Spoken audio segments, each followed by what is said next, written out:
warahmatullahi wabarakatuh. Sebelumnya perkenalkan, nama saya Evin Nurmalasari dengan NIM 2101422016 dari jurusan Bahasa dan Sastra Indonesia.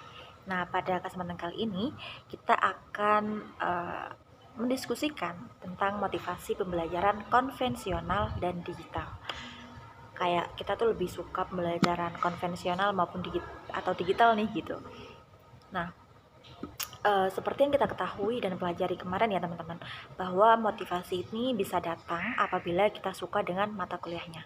Kalau kita suka sama mata kuliahnya, otomatis itu kan akan muncul motivasi senang dan semangat mengikuti pembelajarannya.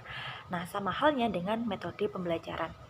Kan ada nih orang yang lebih suka, aku lebih suka metode pembelajaran yang secara langsung gitu kan, secara tatap muka. Nah, kemudian ada juga nih orang yang lebih suka dengan pembelajaran yang via online, via digital gitu.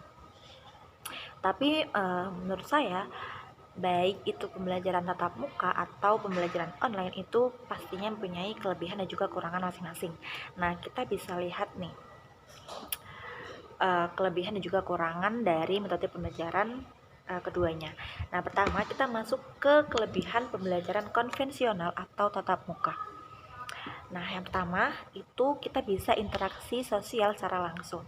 Nah, tentunya ini lebih baik nih dari pembelajaran online yang pastinya minim interaksi secara langsung kan. Kemudian yang kedua itu dorongan motivasi secara langsung. Nah, kalau kita secara langsung itu kan kita bisa mendapatkan motivasi gitu kan. Kayak kita bisa dapat feedback gitu. Kayak misalnya kalau misalnya ada orang yang tidak termotivasi itu kita bisa langsung diberi hukuman kayak gitu. Nah, kemudian yang ketiga itu kegiatan di kelas bisa maksimal. Tentunya karena kalau secara langsung itu kan kita bisa ada diskusi, kemudian ada project yang bisa melibatkan semuanya. Kemudian tentunya apakah pembelajaran tatap muka itu tidak punya kelemahan? Tentu ada. Nah, kita bisa lihat nih. Yang pertama, kelemahan dari pembelajaran konvensional atau tatap muka itu kurang fleksibel. Kayak misalnya itu kan biasanya ada tempatnya jauh gitu kan. Kadang kita ada rasa males gitu nggak sih kalau belajar, kalau berangkat gitu kan kalau tempatnya jauh. Nah, kemudian ada keterbatasan sumber daya. Misalnya kalau ruang kelasnya kurang nyaman, tempatnya kurang misalnya panas atau dan lain-lain, itu kan kita kurang nyaman, akhirnya motivasi belajar kita kan menurun gitu kan, kita jadi kadang malas untuk berangkat ke kelas. Kemudian yang ketiga ada kecenderungan monoton. Biasanya nih kalau secara langsung itu kan dosen atau guru itu kan kayak cuma nerangin aja gitu kan, kita dengerin pastinya kan kita bosen ya, ada rasa bosen, boring, bahkan kita kadang ngantuk gitu kan, karena metodenya gurunya itu cuman itu aja gitu, jadi kita bosen. Nah, kayak gitu. Nah, terus selanjutnya kita masuk ke pembelajaran digital.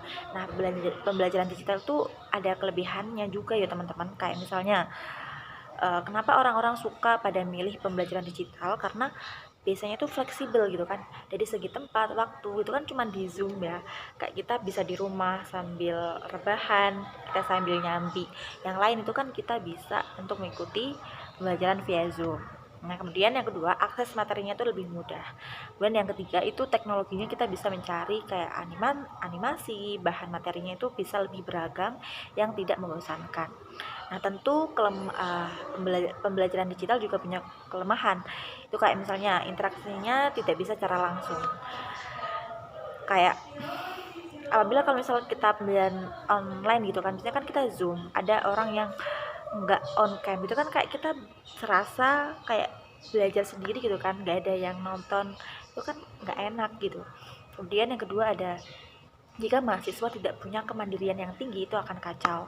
Kayak misalnya kita nggak melek teknologi gitu kan, kita nggak bisa nyambungin wifi, kita nggak bisa masuk ke Zoom dan lain-lain karena kita nggak paham, yaitu semuanya akan kacau. Jadi kita harus punya kemandirian untuk motivasi untuk kita tuh, aku mau belajar online ya aku harus menyiapkan semuanya gitu kan, dari wifi, kuota dan lain-lain. Nah, kemudian kesulitan memotivasi diri sendiri, kayak misalnya kita nggak ada motivasi untuk ikut pembelajaran online, kita nggak ada motivasi buat bisa belajar teknologi supaya aku tuh bisa belajar pembelajaran digital gitu, supaya aku tuh bisa mengikuti pembelajaran digital tuh aku harus gimana gitu kan, aku harus menyiapkan apa dan lain-lain. Kalau misalnya kamu nggak punya motivasi itu, otomatis ya kita nggak bisa mengikuti pelajarannya dengan baik seperti itu. Nah, dari kelebihan dan juga kelemahan masing-masing pembelajaran itu dapat disimpulkan menurut pendapat saya ya, baik pembelajaran konvensional maupun digital itu mempunyai kelebihan dan juga kelemahannya masing-masing. Nah, untuk mendapat pemahaman yang baik tentang materi pasti dibutuhkan interaksi yang baik ketika pembelajaran. Nah, itu akan didapatkan ketika kita belajar tatap muka, karena kan akan ada sesi baik guru maupun dosen itu kan memaparkan materi, kemudian kita bisa bertanya secara langsung kesulitan ataupun materi yang kurang jelas, kemudian ditanggapi secara langsung oleh guru atau dosennya. Pembelajaran online itu memang lebih fleksibel dan melatih kita dalam kemajuan digital atau teknologi. Namun kadang dari pihak siswa atau mahasiswa itu kan ada rasanya menyepelekan dan tidak fokus ke materinya. Kayak misalnya kalau kita lagi zoom itu kan ditinggal apa teman-teman, ditinggal ke kamar mandi, ditinggal rebahan, ditinggal tidur, itu kan kurang efektif ya. Nah kayak gitu, karena mereka itu menyepelekan karena tidak ada interaksi langsung yang bisa dilihat gitu kan, jadi mereka kayak nyepelein aja gitu. Nah ini yang menyebabkan tidak pahamnya kita terhadap materi yang diberikan.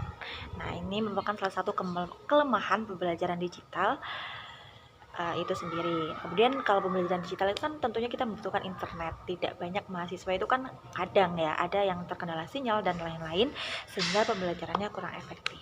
Seperti itu. Nah, mungkin itu diskusi mengenai pembelajaran digital dan juga konvensional. Itu menurut pendapat saya, kurang lebihnya mohon maaf. Wassalamualaikum warahmatullahi wabarakatuh.